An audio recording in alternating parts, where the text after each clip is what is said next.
चेतनपुर गांव के अधिकतर लोग दिहाड़ी मजदूरी करते थे। उन लोगों को जिस दिन जैसा काम मिलता था वह वैसा ही काम कर लेते थे। एक दिन चेतनपुर के जंगल में कुछ लोग पूरे दिन लकड़ी काटने का काम कर रहे थे। दोपहर को उनके मालिक वहां आए और बोले, सुनो सब, आज ही जंगल के इस तरफ का लकड़ियां काटने के काम पूरा हो जाना चाहिए। लेकिन मालिक, अब तो शाम हो चुकी है और कुछ देर बाद ही जंगल में अंधेरा छा जाएगा। मैं ये सब कुछ नहीं जानता, आज ही मेरा काम पूरा हो जाना चाहिए। चलो चलो, जल्दी से काम खत्म करो।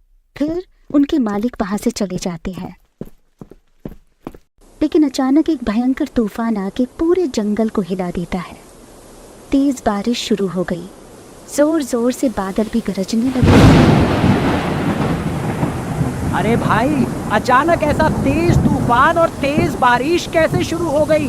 पहले हमें इस जंगल से बाहर निकलना होगा, लेकिन इतना अंधेरा है कि जंगल से निकलने का रास्ता ही नहीं मिल रहा है। तभी एक बड़ा सा पेड़ टूट के गिर पड़ता है और वो सब डर के मारे दौड़ने लगते हैं।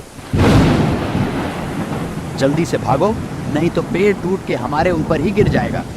भागते समय अचानक धीरज की पत्नी मालती के पैर में मोच आ गई। मेरा पैर, मुझे बचाओ।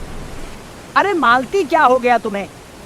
तभी पेड़ की एक डाल टूटकर धीरज के सिर पर गिर गई और धीरज बेहोश हो गई। लेकिन कोई भी उनकी मदद के लिए आगे नहीं आया, बल्कि सभी डर के मारे भागने लगे। वो सब दौड़ते हुए कुछ दूर जाने के बाद उन्होंने देखा कि एक बूढ़ी औरत हाथ में लालटेन लिए चुपचाप खड़ी है। रुको, भागने की कोई ज़रूरत नहीं, तुम सब मेरे साथ आओ। इस जंगल में एक बहुत साल पुराना काली माता का मंदिर है, पहले तुम सब वहाँ चलो। अरे दादी माँ, उस पुराने मंदिर में जाकर अगर पूरा मंदिर ही हमारे ऊपर टूट कर गिर गया तो हम सब वहीं मर जाएंगे। अरे ये क्या बोल रहे हो बेटा, वो काली माता का मंदिर है, भला कोई माँ कभी अपने बच्चे को चोट पहुँचा सकती है? बिल्कुल ठीक कहा दादी माँ, चलो हम सब वहाँ जाके काली माता से इस तूफान को रोकने की प्रार्थना करते हैं। इसके बाद सब दादी माँ के साथ उस पुराने मंदिर में जाते हैं। फिर वह सब काली माता की पूजा शुरू करने ही वाले थे कि तभी अचानक उन्होंने हंसी की आवाज सुनी।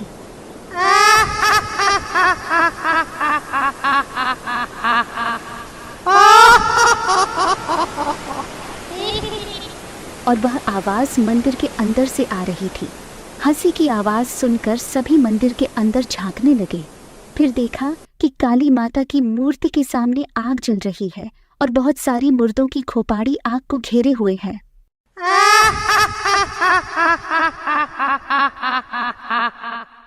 और जोर जोर से हंस रही है। हवा में तैरती खोपड़ियां बहुत भयानक लग रही है। तूफान की रफ्तार और भी बढ़ती जा रही है। ये सब देखकर गुड्डू कहता है, देखा, मैंने तुम सबसे पहले ही कहा था कि इस दादी माँ की बात मत सुनो। न जाने ये कौन है, कहाँ से आई है, और हम इनकी बात सुनकर यहाँ आ गए। अरे बाप रे, वही तो देख रहा हूँ, चारों ओर भूत घूम रहे हैं। मंदिर के बाहर तूफान और मंदिर के अंदर भूत। अब हम क्या करेंगे? लगता है आज रात हमारी मौत पक्की है। तुम सब डरो मत, आज की रात भूत प्रेतों के उत्सव की रात है। भूत प्रेत इस अवसर पर एक साथ नृत्य करते हैं और इसी वजह से ही इतना बड़ा तूफान उठा है। लेकिन तुम सबको कोई नुकसान ना पहुँचे, इसीलिए तो यहाँ लाई हूँ। अगर ऐसा है तो आइए हम सब मिलकर काली माता का जय जयकार और माँ से प्रार्थना करें ताकि बारिश और तूफान जल्दी रुक जाए।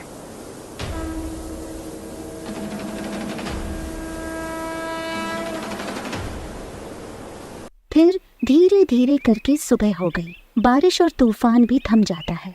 तब सब मंदिर से निकल के जंगल के रास्ते से आगे गांव में पहुंचने लगते हैं। अरे तुम दोनों सुरक्षित हो? आप सभी तो अपने आप को बचाने में ही लगे रहे। एक बूढ़ी माँ हमें बचाकर यहाँ लाई और पट्टी भी बांध दी। सच में हमसे बहुत बड़ी गलती हो गई। तुम दोनों को इस तरह छोड़ के हमें नहीं जाना चाहिए था। लेकिन वह दादी माँ गई कहाँ? इसके कुछ दिन बाद सुमन एक टोकरी में कुछ खिलौना लिए पूरे गांव में घूम घूम के बेचने लगी।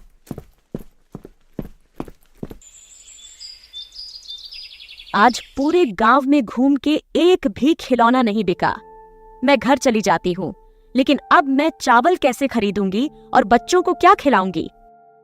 तभी वहां वह दादी माँ आती है। अरे बेटी, इतना जल्दी हार मत मानो। थक गए हो तो थोड़ा आराम कर लो, फिर कुछ और गांव में जाके देखो। कुछ ना कुछ खिलौना जरूर बिकेगा, लेकिन हार नहीं मानना चाहिए है।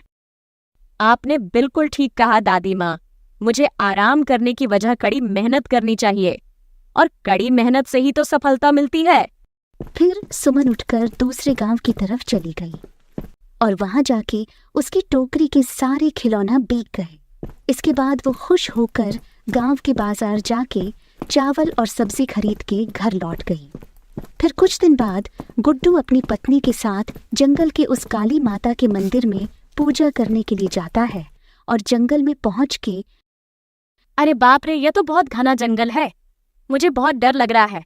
अरे डरो मत, मैं हूं ना तुम्हारे साथ। वह मंदिर बहुत ही जागृत है, इसीलिए तो इतने सारे फल, मिठाई, कपड़े लेके जा रहे हैं।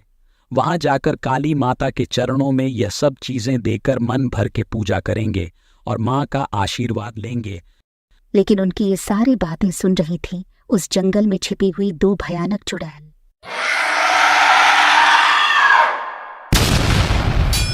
लेकिन तुम तो काली माता की पूजा नहीं कर सकोगे। काली माता की पूजा तो हम करेंगे, और वो भी तुम दोनों की बलि चढ़ा के। हे भगवान, इतनी खतरनाक चुड़ैल, और वह भी 2-2। अब हम क्या करेंगे? पकड़ो इन दोनों को और ले चलो। बहुत दिनों बाद इतना बड़ा शिकार मिला है। अरे छोड़ो हमें जाने दो, हमें छोड़ दो। अरे छोड़ देंगे, इतनी जल्दी क्या है, हमारे साथ तो चलो। तभी वहां वही बूढ़ी माँ आती है। छोड़ दो इन दोनों को, जाने दो, ये मेरा आदेश है। तेरी इतनी हिम्मत बुढ़िया, तू हमसे मोह चला रही है। तो तुम दोनों ऐसे नहीं मानोगी। अच्छा हुआ तू भी यहाँ मरने चली आई। अब हमारे पास 3 शिकार हैं। सही कहा बहन, यह तो मैंने सोचा ही नहीं। अब हमारे पास 3 शिकार हैं, अब मजा आएगा। उन दोनों चुड़ैलों की बात सुनकर दादी माँ बहुत गुस्सा हो जाती है और देखते ही देखते दादी माँ अपने असली रूप में आ जाती है। वह बूढ़ी औरत काली माता होती है। काली माता को देखकर वह दोनों चुड़ैल बहुत ज्यादा डर जाती है और उन दोनों के पैर वहीं जम जाते हैं। वह दोनों भागना तो चाहती है पर वहां से हिल भी नहीं पाती है। ऐसे अचानक काली माता के प्रकट होने से जंगल में जोर जोर से हवाएं चलने लगती हैं। मूर्ख पापियों, मैं इस सांसारिक रूप का एक भिन्न हिस्सा हूँ। मैं अच्छे कर्म करने वाले को आशीर्वाद देती हूँ और बुरे कर्म करने वाले को अवसर, लेकिन अन्याय करने वालों को सजा। हे माता, मैं यह क्या देख रही हूँ? आप स्वयं मेरे सामने आई हो। मेरा जीवन तो धन्य हो गया। मुझसे बहुत बड़ी गलती हो गई माता, हमें माफ कर दो। अब मैं यह पाप कभी नहीं करूंगी, मुझे माफ कर दो। मुझे भी माफ कर दो माता, मैं उसे दिन आपको पहचान नहीं पाया। माता, हम दोनों को अपने चरणों में स्थान दो। हम दोनों बहुत समय से ऐसे ही जंगल में भटक रहे हैं। कृपया करके आप हमें अपना आशीर्वाद दो ताकि हमें मुक्ति मिल सके। माता उन दोनों चुड़ैलों को आशीर्वाद देती है। फिर उन दोनों चुड़ैलों को मुक्ति मिल जाती है। फिर गुड्डू अपनी पत्नी के साथ उस पुरानी काली माता के मंदिर में पूजा करने के लिए जाता है। हमारी कहानी यहीं पर समाप्त होती है। अगर आपको यह कहानी अच्छी लगी हो तो इस वीडियो को लाइक करें और हमारे इस चैनल को जल्दी से सब्सक्राइब कर लीजिए।